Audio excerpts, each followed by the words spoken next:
The food you eat is to give your body energy. Carbs, protein, fat, all of it is meant to give your body energy to get through the day. And one of the most basic processes by which your body does so is something known as cellular respiration. At its most basic, this is the process by which your cells take a glucose, sugar, and react it with oxygen to produce carbon dioxide and water.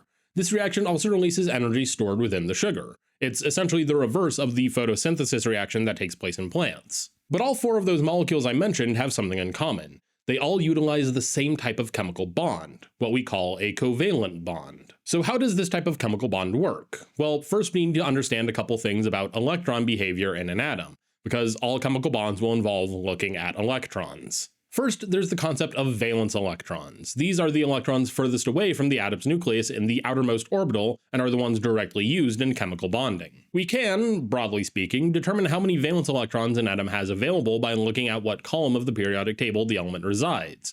Hydrogen and the elements below it have 1 valence electron. Carbon and the elements below it have 4 valence electrons. Oxygen and the elements below have 6 valence electrons. Then there's what's known as the octet rule. Again, broadly speaking, atoms want their valence orbitals to be full, and this usually corresponds to having 8 electrons in that orbital. So most chemical bonding will involve moving electrons between atoms to satisfy the octet rule.